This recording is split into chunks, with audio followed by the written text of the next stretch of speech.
नमस्कार दोस्तों, स्वागत है आप सभी का। जैसा कि हमने पिछले क्लास में मस्तिष्क के बारे में कम्प्लीटली चर्चा की थी, आज हम बात करते हैं मस्तिष्क और इसके साथ में मेरुरज्जु के बारे में। जैसा कि मैंने आपको बताया था कि केंद्रीय तंत्रिका तंत्र की बात करें तो प्रमुख रूप से जो एक अंग है मेरुरज्जु, इसका प्रमुख कार्य होता है प्रतिवर्ती क्रियाओं का नियंत्रण करना। और प्रतिवर्ती क्रियाओं में हमने देखा था कि ये ऐसी क्रियाएं होती है जब किसी उद्दीपक के प्रति हमारे शरीर में अचानक कोई प्रतिक्रिया होती है, तब वो कार्य करने के लिए कौन जिम्मेदार होता है? मेरुरज्जु होता है। तो थोड़ा मस्तिष्क के बारे में बचा कुचा और काम है, उसके बारे में चर्चा कर लेते हैं। मस्तिष्क एक हड्डियों के बॉक्स में अवस्थित होता है। बॉक्स के अंदर तरल पूरित गुब्बारे में मस्तिष्क होता है जो प्रगाध अवशोषक का कार्य करता है।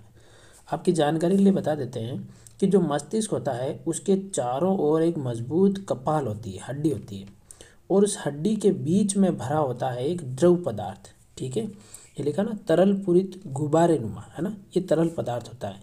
ये तरल पदार्थ क्या करता है? बाहरी आघातों को अवशोषित कर लेता है, यानी बाहर से अगर कोई चोट लगती है तो उसको मस्तिष्क के अंदर पहुंचने से रोक देता है, उसको अवशोषित कर लेता है चोट को।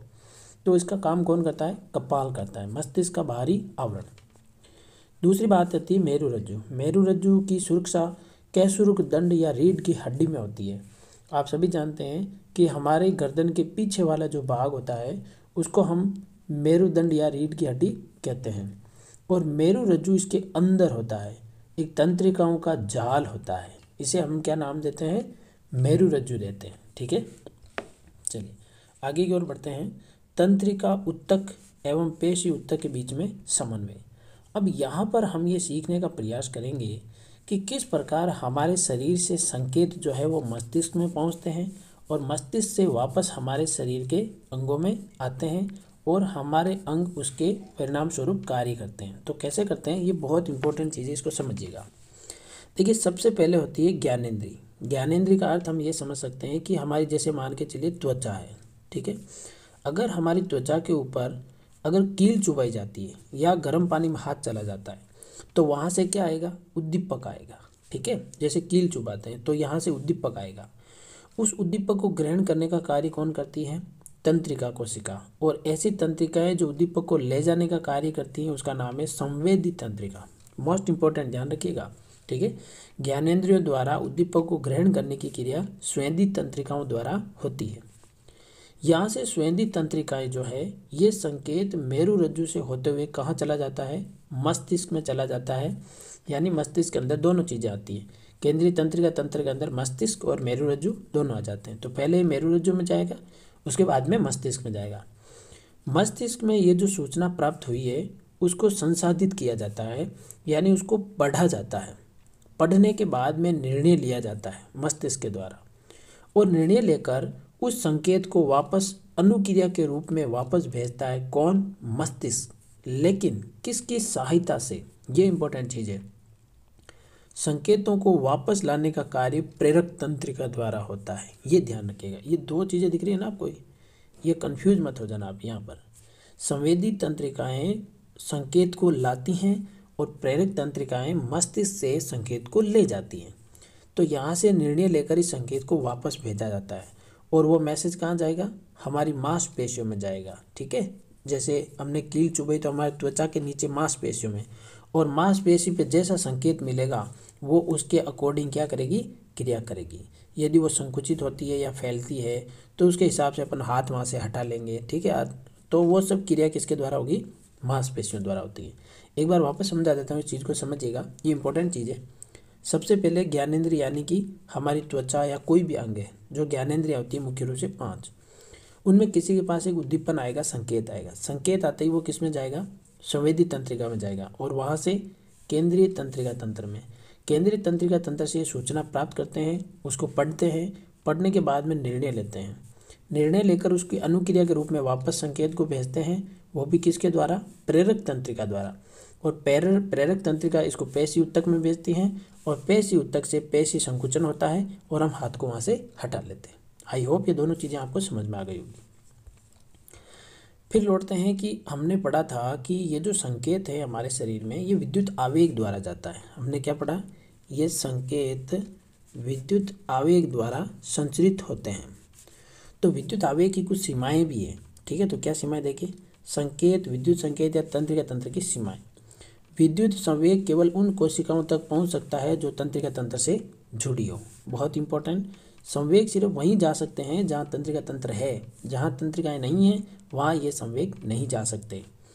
एक बार विद्युत आवेग उत्पन्न के बाद कोशिका नया आवेग उत्पन्न करने से पहले अपनी कार्य सुचारू करने के लिए समय लेती है, अतः कोशिका लगातार आवेग उत्पन्न नहीं कर सकती। समझ गए? इसका मतलब एक बार कोई आवेग उत्पन्न हो गया तो वापस उस मैसेज को जाने में और वापस आने में थोड़ा सा समय लगता है। तो तंत्रिकाएं लगातार मैसेज को भेजना और लाना के कार्य नहीं कर सकती। एक मैसेज जाएगा, वो वापस आएगा, फिर ही दूसरा काम होगा, और इसका हमें सबसे बड़ा नुकसान भुगतना पड़ता है। ऐसा क्या होता है, अचानक हमें कोई चोट लग जाती है या कील चुभ जाती है या पाँव में कांटा चुभ जाता है, तो आपको पता है कांटा अंदर चला जाता है ना। वो क्यों चला गया? क्योंकि हमारी तंत्रिका तंत्र ने टाइम ले लिया। जैसे ही कांटा चुभा तो कांटा चुभने के कारण वो मैसेज गया मस्तिष्क में, मस्तिष्क से वापस आया, उसमें लग गया टाइम लगा, तब तक तो कांटा अंदर प्रवेश कर गया। अगर ये क्रिया डायरेक्ट जुड़ी हुई होती, तो कांटा चुभते ही वापस मैसेज आ जाता है ना। मतलब एक तरीके से एक ही रास्ता होता जाना और आना, लेकिन ऐसा संभव नहीं है। तो इसमें भी हमें नुकसान भुगतना पड़ता है। तीसरी चीज़, पौधों में कोई तंत्रिका तंत्र नहीं होता है। पौधों में इस प्रकार का कोई तंत्रिका तंत्र नहीं पाया जाता। ये भी एक इम्पॉर्टेंट चीज़ है। चलिए आगे बात करते हैं। इसमें अच्छा प्रश्न बन सकता है कि तंत्रिका तंत्र की 2 सीमाएं लिखिए, या इस प्रकार का। आगे आती है हेडिंग रासायनिक संचरण। देखिए रासायनिक संचरण क्या है? विद्युत संचरण की सीमाओं को दूर करने के लिए रासायनिक संचरण का उपयोग किया जाता है। अभी मैंने कहा था आपको कि विद्युत संचरण की 3 सीमाएं पढ़ी हमने, राइट। अब उन संचरण की सीमाओं को दूर करने के लिए किसका प्रयोग करेंगे? उसकी सीमाओं को दूर करने के लिए हम रासायनिक संचरण का प्रयोग करेंगे।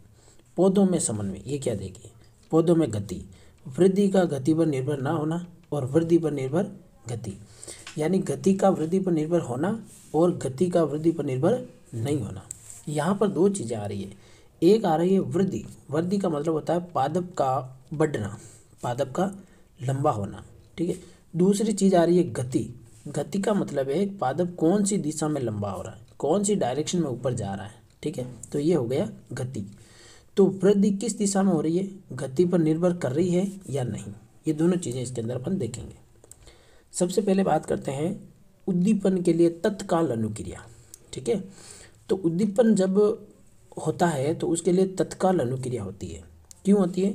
क्योंकि वृद्धि पर निर्भर नहीं होना, ये चीज़ वृद्धि पर निर्भर नहीं करती। दूसरी बात, पौधे विद्युत रासायनिक साधन का उपयोग कर सूचनाओं को एक कोशिका से दूसरी कोशिका तक पहुंचाते हैं। पौधों में भी जिस प्रकार हमारे शरीर में होता है सूचनाओं को, उसी प्रकार पादप के अंदर तो ये कोशिकाओं के द्वारा होता है। इसमें कोई तंत्रिका कोशिका नहीं पाई जाती है। और कोशिका अपने अंदर उपस्थित पानी की मात्रा को परिवर्तित करके गति उत्पन्न करती है, जिससे कोशिका फूल जाती है या सिकुड़ जाती है। कोशिकाएं क्या करती है, अपने अंदर उपस्थित पानी की मात्रा में परिवर्तन करती है, जिससे क्या होता है, कोशिकाएं या तो फूल जाएगी या फिर सिकुड़ जाएगी। तो इससे क्या होगा, गति उत्पन्न हो जाती है, पादप के अंदर गति उत्पन्न हो जाती है, पादप बढ़ने लग जाता है।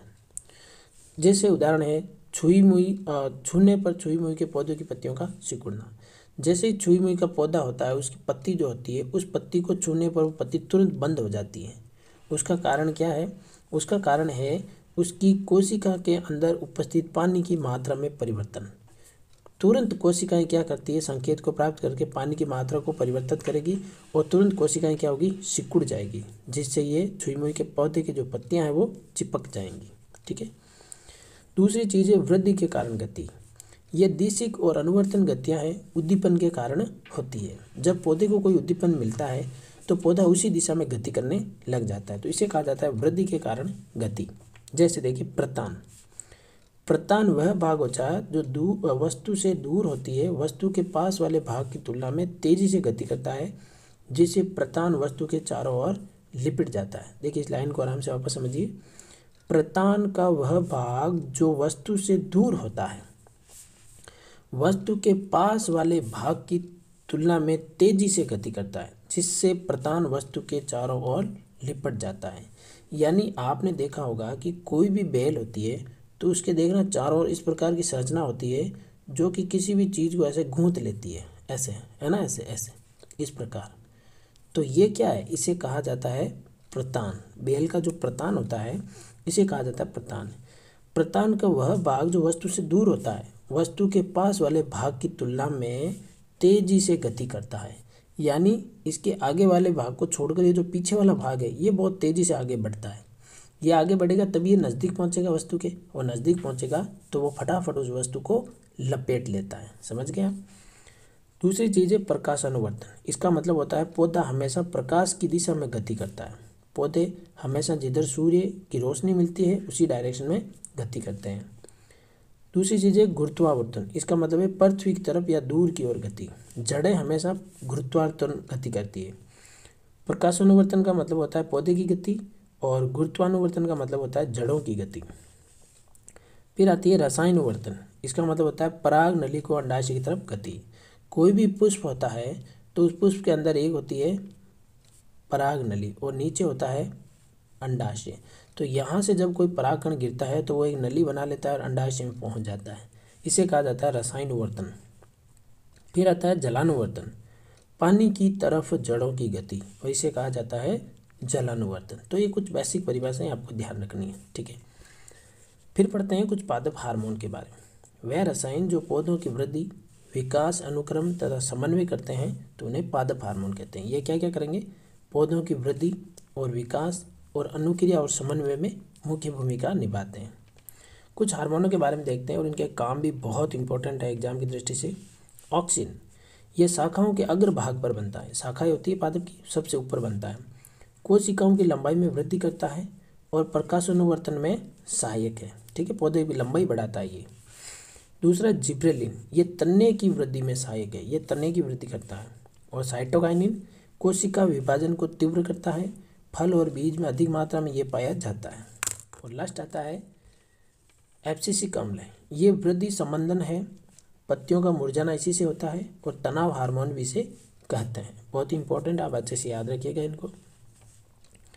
आगे बढ़ते हैं जंतुओं में कुछ महत्वपूर्ण हार्मोन, ठीक है। तो कौन कौन से हार्मोन है देखिए। हार्मोन है क्या, वह रसायन जो जंतुओं की क्रियाओं, विकास और वृद्धि का समन्वय करते हैं। जो पादप में काम करते हैं वही यहाँ काम करते हैं। इसके लिए पूरा तंत्र पाया जाता है जिसे कहा जाता है अंतःस्रावी तंत्र, और अंतःस्रावी तंत्र बनता है अंतःस्रावी ग्रंथियों से। तो ये वो ग्रंथियाँ हैं जो अपने उत्पाद को रक्त में स्रावित करती हैं, जो हार्मोन कहलाते हैं, ठीक है। देखिए जो ग्रंथियाँ होती है इनसे निकलते हैं हार्मोन, और ये हार्मोन कहाँ जाता है, रक्त में जाता है, और रक्त द्वारा जिस अंग में इसकी आवश्यकता होती है उसमें पहुँच जाता है। तो हार्मोन है कुछ महत्वपूर्ण, जैसे हार्मोन, अंतःस्रावी ग्रंथियाँ, उनके कार्य है। तो क्या क्या देखिए।